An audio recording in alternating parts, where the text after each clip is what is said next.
What's going on, everybody? The Hair here. Super excited again with my buddy, my friend, my partner in crime in the MMA community, the expert himself, Mr. Joe, MMA Investing. How you doing, my friend? What's going on, Brian? Doing well, baby. Good right ass here, card, back to back. Yes, sir. And keep in mind, not just doing the betting. Our buddy right here is on YouTube, so check it out, MMA Investing on YouTube. And we're doing this conjoint thing, the breakdown. We do it. This is UFC 267. On ESPN Plus. They're not charging for you bastards, so make sure you check that shit out. UFC 267, the breakdown. Man, bro, this card's crazy. This card is fucking insane, right? Dude, yeah, this honestly is like one of the best cards of the year, hands down. And then next weekend we get another, next weekend is hands down the best card of the year. But this card is definitely right there with it. And the fact that it's free is like, it's insane. Dude. Yeah, you know, for the dark web guys, you don't have to go through that this week, bro. you don't gotta go to the Russian links and freaking find some weird shit going on. Yeah, exactly. Just go on there, you're on ESPN Plus, you're chill. Yeah, no VPN shit, no fucking dark web shit, no Reddit shit. Like, just sit down and enjoy this. Dana, yeah, you don't want to have Dana showing up in your door for a free fight. So pay your $5 membership, and then that's that. Yeah, or even do that package. They have like the Disney Plus and ESPN Plus type thing. Exactly. Do it, bro. If you have kids, this is your perfect opportunity to do that conjoint thing. Exactly. But let's get into it, man. This is a loaded card. We're very excited for it, of course. It's Khamzat Chimaev, your boy, the undefeated still, right, in the UFC, killer, going against Li Jingliang. I think Jingliang, something like that, right? Something like that. Something like that. Yes, we're not racist, but that's the best we could do. So yes. Now, real quick, Lee's, I believe is his name. He has a pretty decent record, but for the most part, what I think we're just gonna keep seeing another notch on Chimaev's belt, which eventually, I mean, I think this guy has it. This guy has the it factor for sure, and I think Dana White knows it too. Maybe he could do a little bit more with the English, right? But I think Chimaev wins in devastating fashion. I want to see what you think about this. Dude, yeah. I mean, I think you hit it on the head for sure. Yeah. But I don't know how many times I've heard somebody say that's like trained with Chimaev or like the nose of Chimaev or just like, kind of the buzz around him. Yeah. Everybody says that, dude, this guy's different. Like in training and everything, sparring, grappling, everyone says the same thing. It's the same narrative. This guy's different. Like he's for real. Like you guys are going to find out, like, it's not just hype. This dude, he's legit. So, I mean, I've watched him since his first fight in the UFC. Obviously, I didn't know about him before. I don't think anybody did. But the way he's putting guys away and the way he's been dominating these fights, given it's against low-level competition somewhat. But, man, I mean, I don't care who you are. When you dominate a fighter like that, I mean, it speaks volume. And the fact that it's like that Khabib style where you're mauling dudes on the ground, wrist locking them and just pounding their face in. And then even in the Meerschaert fight where he just knocks a guy with one punch in the feet, like the versatility in this game, it's a little scary, right? And the way the guy looks and the way he presents himself, the way he talks, he has that aura to him. It's kind of like intimidating. You can just tell he's probably like the next guy to eat up. So, yeah, I mean, I'm right there with you on this. I think I don't want to knock the Leech too much, Li Jingliang, yeah, whatever his name is. But I think for sure what you said is right, dude. It's another notch under Khamzat's belt. But the Leech is no joke. I mean, it's probably definitely the best fighter I think he's fought. I mean, I know Meerschaert's a pretty good fighter and like stylistically with the grappling, it made for like an interesting fight, but it didn't really matter. But the Leech has real knockout power. Like if Khamzat doesn't mind his P's and Q's, he doesn't, maybe go to the wrestling early and he kind of keeps like at a kickboxing fight, there's a good possibility he could get knocked out or at least get that chin tested because we haven't seen him tested at all. At all. That's what. I'm glad you brought that up. We have not seen that at all. A little bit of adversity. I would like to see a little bit of that, but we shall see for sure. Yeah, exactly, dude. All this is assumption at this point.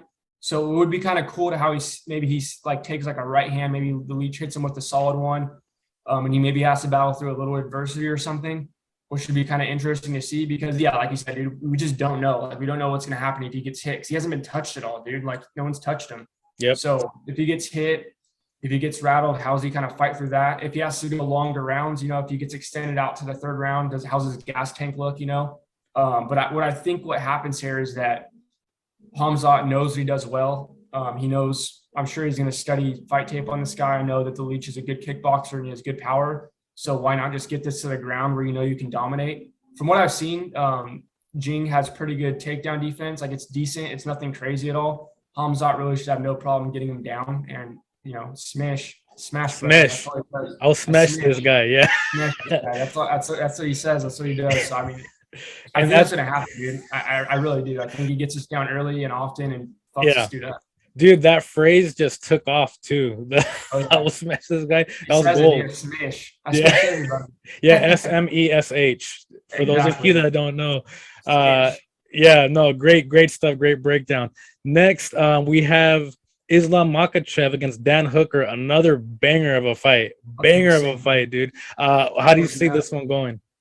Dude, yeah, it's insane. It's banger after banger. And like the stylistic matchup of these fights is just insane, dude. I could go on and on. But yeah, I mean, another kind of similar style matchup to the last fight we just broke down, right? Like we have grappler and Makhachev versus like an elite kickboxer and Dan Hooker. I mean, they're both MMA fighters and they're both well-rounded in their own regard, but obviously they have their own specialties. Makhachev's being getting you to the ground and beating you up. Dan Hooker's is, kind of staying in that kickboxing range, hitting you with knees, elbows, kind of that Muay Thai-esque fighter. But I mean, Makhachev's been tough to beat, man. He really has. Like the way he's beating guys right now is just like kind of like that.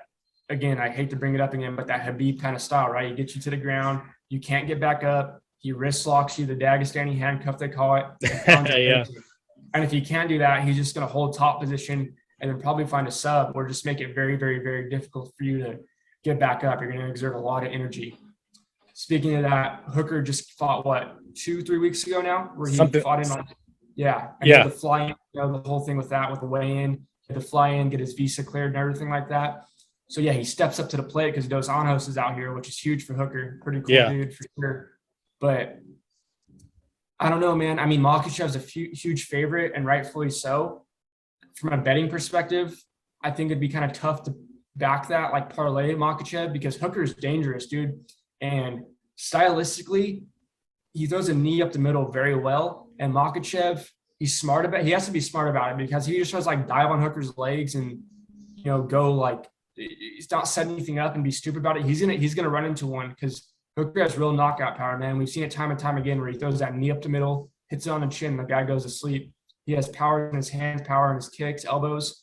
So it's gonna be tough for Makhachev. He's gonna get tested.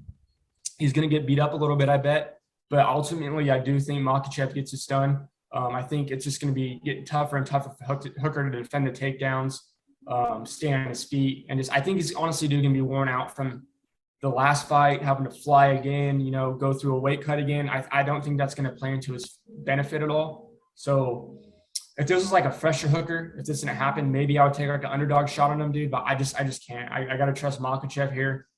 He has all this hype for a reason. And stylistically, it's not a great matchup, but it's a good enough matchup to where he should get another one in the win column. No, yeah. I mean, fantastic breakdown.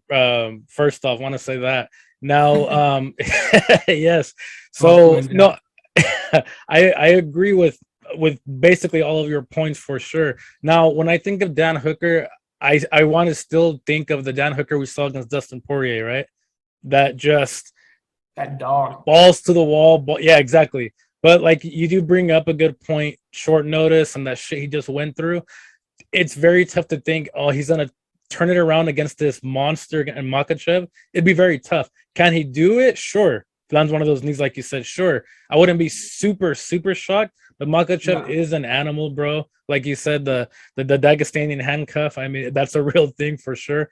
Yeah, man. I think it's a lot too soon for Hooker, if that makes sense too, like you're saying. And but I still think Hooker is that dude. He has that in him, that Dustin Poirier fight that he had. I still believe it. That was one of the best fights I've ever seen in my life. So of course I'm still clinging onto that, clamoring onto that. But yeah, I mean, Makhachev is such a killer, bro. It seems like, I think even if me or you went to Russia or Dagestan to go train for even 2 months, bro, and did exactly what they did, I think we'd be different guys. I think my head would be shaved. I think it'd be a whole different dude. Beard. Yeah. Yeah, exactly. Mustache, just the connecting beard. Yeah. I would have an accent. It would be crazy. I think it'd be nuts. So yeah, I'm riding with him too, man, for sure. Next one. I mean, Jesus, bro, this might be fucking the fight of the night. Who knows? But your champ Peter Yan against your boy Corey Sandhagen. If anyone can get it done, bro, I think Sandhagen has the tools. You know what I mean? I really, really do think so. How do you see this one going? Dude, yeah, I agree with you 100% what you just said. To be honest, dude, this is like my dream fight right here. Like, Yeah, if I could make a fantasy matchup in the bantamweight division, without a doubt, and I've been saying this since I saw Sandhagen debut like in the UFC and then Peter Yan came over. I've been saying this, dude. I'm like, if these two ever get matched up, this is like my dream fight. Like, just the way it matches up stylistically. You got a long rangey kickboxer, which is like very good timing, range, knees up the middle, everything. And then you have like a shorter, stockier kind of bull rushing, not a bull rushing, but a very technical but plodding forward, vicious Muay Thai striker. Like the stylistic matchup, the kickboxing versus the Muay Thai in this fight, it's nuts, dude. You got a taller guy, long, rangy, and you got a guy that kind of likes to get inside and, just work you over.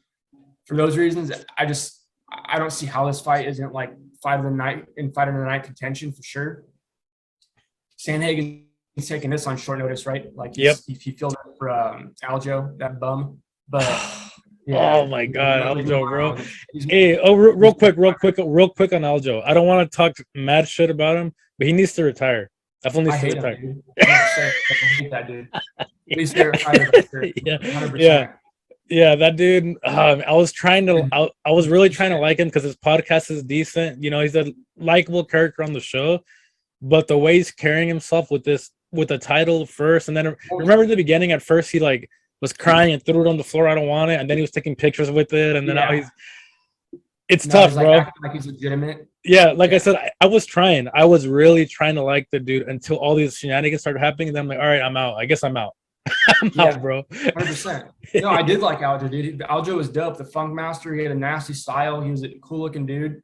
Yeah, but dude, it's hard to like him. Like, let's be honest, dude. He got the shit kicked out of him by Yan. He knows it. That's why he's not taking this fight. He knows this is going to happen again. Yep. He was supposed to have the wrestling over Yan. And the one thing he was supposed to be good at and be able to have his path to victory, he got dominated in that too. So it's like, give me a break, dude. But yeah, going back into the Yan and Sandhagen fight though, like, Sandhagen really, really has to keep this at distance, right? He has to he can't do what he did with Dillashaw, where he kind of went for it more, I guess you can say, where he was a little more willing to get into exchanges, to throw out his punches, his kicks, things like that. He really has to kind of stay a little more cautious here, I think. Really kind of, work the low kicks, because Jan's a little susceptible to the low kicks, I've noticed. But yeah, work the low kicks, stay at range with that jab. And then ultimately, dude, go for it when the opportunity's there. Don't go for it all the time like you did with Dillashaw. But when that opportunity presents itself, when Yan maybe kind of punches in, throw that flying knee, dude. I don't want to say that's his only path to victory, but I think that's his best path to victory, I could say, because Jan's been caught like that before, and Jan's has that hunched over Muay Thai style. Yeah. And there's nobody better than Sandhagen, dude, of setting that trap with that knee. So that's definitely on the likelihood of possibilities here for sure. But the way I see it going down is Yan just kind of slowly does what he does, right? He gets in your face, he pressures you, but very technically, he breaks you down, he goes to the body, he goes to the head, he goes to the legs. Eventually, I see Sandhagen kind of folding to that. I think Sandhagen does pretty good for the first 2 rounds. I think it's very competitive. But as we've seen, after time and time again, man, people just fold to Peter Yan because he stays in your face, he doesn't let up, and he just works you to the body and the head, the legs, and over again. And so I think eventually that 3rd, 4th, 5th round comes. I think Sandhagen's going to be all sorts of beat up, man. And even if Yan wants to implement a grappling approach, I think he can too do that with Sandhagen. But I think this ends up being a kickboxing match for the most part. But yeah, I think Yan takes him out of 4th, 5th round, man. I think he finds one to the body or finds one to the head and just kind of puts him out. Maybe some ground and pound like we saw with Aldo or something like that. Yeah. Jan's the best bantamweight in the world right now, man. I don't see anybody beating that guy. But stylistically, like you said, I think Sandhagen has the best chance right now, only because of that style that he presents. I'm not saying he's the best fighter other than Yan. He's up there. But stylistically, he has the best style to beat Peter Yan. But I still pick Peter Yan to win. 100%. And again, fantastic breakdown. Now, I did say that if anybody can do it, he can do it, because as you know yourself, styles make fights. Styles for sure make fights. So if I'm putting my MMA investing money, sure, of course I'll go with Peter Yan. But Sanhagen can do it. And a big reason, I'll be real honest, why I want Sanhagen to win, not just because I like the dude, he's a cool dude, but I'm a big Thriller fan, Killishaw, the DC shit. And I think, and maybe you can agree to this, I think TJ has a way better chance at beating Corey for the belt than beating Peter Yan for the belt. I really do that. I'm saying that as a TJ fan too. I just think Peter Yan's more polished than TJ at this point. And, obviously he did beat Sanhagen technically this last fight. It was very close for sure. It was very, very close. But if I want to see TJ with the belt again, and I think the best chance he has is if Corey has it, they have their rematch, and maybe he'll beat him again. We'll see. But no, definitely. I mean, Peter Yan, he's the champ for a reason. He ran circles around your boy Aljo, and we'll see what happens on this fight. But definitely, super polished fighter, one of the best in the world. Yeah, 100%. Yan, I don't want to say he'd run through TJ, but I think he would definitely get TJ and probably break him like he does everybody. But I don't see a world where TJ beats Yan at this point. Maybe 3 years ago or so, but not right now. No way. And that's me being a really big TJ fan. I hate admitting it, but I want to see him with the belt, and I just don't think Peter Yan's the guy to take it off. You know what I mean? Last dude you want to be fighting right now, dude. Yeah. So no, definitely glad we agree on that. Your main event, which is, first off, it's fucking crazy that in 2021 you have Glover Teixeira fighting for the title, dude. It's so crazy. It's awesome though. It's pretty awesome. You have Jan Blachowicz, who's been basically a killer since he's been winning the belt, becoming a contender. Beat Izzy in that light heavyweight fight that they had, and Glover's earned it. People could say Glover's old and all that stuff. He's earned the title shot. He's gotten his wins. It's crazy to think about. A couple of years ago, he was getting knocked out by what's his name, Rumble Johnson, and here he is. He kept grinding. He broke what's his name with the teeth. He looks like my boy Baron Corbin. Anthony Smith. He broke him and just has been on this little tear as of late. Now he's fighting for the belt. How do you see this one going? Out of all the last three fights you broke down, I think this one's the most competitive. For sure. I don't know if that's kind of tough to say because the last fight's very competitive, but I think Glover is the most live underdog out of the last three. I think Sanhagen's live. I think Hooker's live. Like I mentioned, but I think if you want to talk about who's the most live underdog, I think it's Glover Teixeira, man. He's old. He's old for sure, but and he looks old too. Yeah, he looks old. He looks like an old fucking man out there, dude. But he just gets his job done. And he takes a beating sometimes, like in the first round against Santos, in the fight with Smith, even Carl Roberson. I can name on and on. He takes a beating usually in that first round. He usually gets clipped. He might even get dropped. He might even get really hurt. But man, he just stays in your face and he keeps coming. And his grappling is just world class, dude. If he gets you to the ground, you're kind of fucked, dude. You're in real trouble. And that's my question here. Is there an exchange where Glover Teixeira ends on top of Jan Blachowicz? Is there this weird scramble, or does even Glover Teixeira just get a traditional double leg takedown, get Jan to the ground, and smash him out or find a submission? Because I think that's the best path for sure for Glover to win this fight. He has to get Jan to the ground, and he has to use that jiu-jitsu. Jan's not a jump on the ground by any means, and Jan has very good takedown defense. But I think if Glover's on top of him, it's going to be a real tough night for Jan Blachowicz. But if this is a kickboxing match, which I'm kind of leaning to, it ends up kind of being because of Jan's takedown defense. I think Jan wins this fight, man. I think it's going to be very, very tough for Glover to kind of get inside on Jan Blachowicz. We see guys get very tentative of doing that. They don't really want to push in too hard. They just kind of get scared to get in those exchanges with them because they know at any given second that Polish power hits in your chin and you're going to sleep. And we've seen Glover knocked out before. He's been knocked out a couple times for sure. Yeah. So, yeah, I see this being a kickboxing range a lot of the time, man. And I see Jan just kind of, I want to say peppering him, kind of like with those body kicks like he did with Dominic Reyes. And then just in those boxing exchanges, just kind of getting the better of him, man. And then just maybe landing that left hook in that second round. That's my prediction. I think Jan gets him out of there in the second round. I think he hurts him in the first round.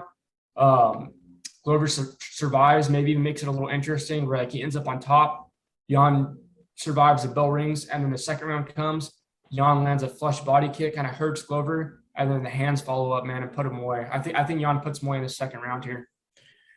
And that can very, very well happen for sure. No, great breakdown again. Now, when I think of Jan Blachowicz, especially against Israel Adesanya, I think Jan Blachowicz is just too big and too massive and too durable. Yeah, he's very beatable, definitely very beatable. He's lost before, lost a couple times already. Yeah, but he's just big, bro. Like, it's hard to hurt that dude. And I'm not saying Glover can't hurt him, but I think it'd be very difficult for him to get hurt in this fight. Now, if a submission happens, Glover can do that for sure too. Like you said, if a weird scramble happens, maybe like an erratic head kick and he falls down and Glover on top of him, something like that. Yeah, definitely. Right. Then Glover, I mean, who knows what's going to happen?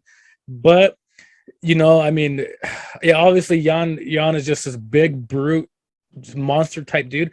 Real quick, too, side note, he's a reason why I don't want Costa to go to 205, because as big and strong as Costa is, muscular, I think Jan is still stronger than him. That's his guy. That's his natural weight class. Right. You know what I mean? Costa, I think he's good. I think he should stay in middleweight. I think he'd do okay in light heavyweight, but I think Jan would just kind of bully him a little bit because he's just big. He's a real big dude. You're 100% right, dude. Yeah, but that's the side note for sure. As far as this fight goes, bro, I think it would be awesome if Teixeira found a way to win just for the old fucks and just for sure. Yeah, that would be awesome. But realistically, I think it would be tough. I think Jan's gonna keep winning, but he is for sure very beatable. I think he's one of the most beatable champs because, yes, I know I comment around how big and strong he is and how durable he is, but I think, yeah, he's lost a couple of times already. He can definitely lose. He doesn't have that Izzy aura, that John Jones aura, that, you know what I mean? He doesn't have that. So, but he's a killer himself. So yeah, MMA investing money, yeah, probably Jan. But if Teixeira won, I'd be super happy. Yeah, I wouldn't be shocked if Teixeira won. You're right, dude. Jan's very beatable. I think he has maybe like 9-10 losses even. Yeah. And he he's a former like Muay Thai world champion. Like, that was his big thing coming up, and he's very good at it. But I think we're just seeing Jan, I don't want to say like be the beneficiary of luck, but I think just all the things have come together at the right exact time, right? He just peaked at the exact same time. Like, he's old, like I said, I think he's 38. So I don't think he'll be sticking around too long either. I can even see him retiring if he wins this fight, honestly. But I know it's kind of like a bold statement, but I've been hearing that for some reason. Like, that's kind of the buzz around it. Well, what else would he have to accomplish? You know what I mean? Winning the belt. Yeah, he's old. Why? Like, it doesn't make any sense. They're just gonna find somebody to beat him, like Gary Prochazka or what the hell is his name? Alexander Rakic. There's a bunch of killers coming up right now in the division. Magomed Ankalaev. Oh, bro, I love Yuri. I interviewed Yuri. I think Yuri's awesome. Yeah. Yeah, I said it after I saw that debut against Volkan Oezdemir. I said, this dude's the next champ, dude, 100%. But no, mine and Yuri's interview didn't go super smooth because of the language barrier. But that is super cool. Cool ass dude. Yeah, he's just like a martial artist through and through, just like a crazy dude. Yeah, he's badass. But man, yeah, I think Jan's very beatable for sure, like you said. But I think we're just seeing him at the absolute peak of his career now. Like I said, he's 38. Some guys hit that prime late, dude, and I think that's what's happening. I think he just hit his prime late. I think everything's came together. I think he's just gotten a lot better over the years, and he's just a hardworking motherfucker that's putting the work, and now we're seeing it pay off. But I think, like I said, I think he has these 2 years, last year and this year. I think it's like his absolute peak performance right now. After this year, I think it's all downhill. I think he's very likely to be getting beat over and over. It's just Glover's old as fuck too, and I just don't know if he has it right now to beat Jan. I think Jan walks away, but if, like you said, if Glover wins this fight, I wouldn't be shocked at all, man. Yeah, and it would be cool. But and one thing you've said right now, I agree 100%. I do think this is his window right now. I think that's why you're going to see. Exactly. It's a small window. Yeah. You're going to see him try his absolute best because he knows it's going to be hard to get back to this dance at this age, at this time. John Jones isn't champ. You know what I mean? Like, there's a semi-beatable champ right now. If there was ever a time for him to be champ, it's right now. This is the time to do it. I'm sure his coaches are saying that. It's the same speech you gave, I'm sure they're telling him that too. But yeah, this is the time right now. So I'm sure he's going to do whatever the fuck he can to try his very best to raise his hand on that belt. But we'll see. It should be a fun night of fights. Yeah, dude. Yeah, this card's absolutely awesome. Even the prelims, guys, you should definitely check out those prelims because those prelims are stacked as hell. Yep. And then we get into the main card. And we have Magomed Ankalaev versus Volkan Oezdemir on the prelim, for example. Yep. So I mean, definitely check out the prelims. 100% check out the main card. And like you said, it's free. You're gonna pay for it, and this will be. I guarantee you, in our lifetimes, this will be the best pay-per-view event you'll ever have to pay for in your life. This will be the best card you ever see. You'll never have to pay for. So yeah, for sure, check it out. And it's early start time. 7:30 prelims on the West Coast. 10:30 main card, I believe, on the West Coast. So early start time. There it is. You heard it first from your boy, MMA Investing, the best in the game, the best in the world. Follow his shit. Follow the YouTube channel too. New and improved and ready to do it. So good shit. We'll be back next week for UFC 268. And yeah, man, we'll do this shit again. Good shit. MMA Investing, Joe the Italian Stallion.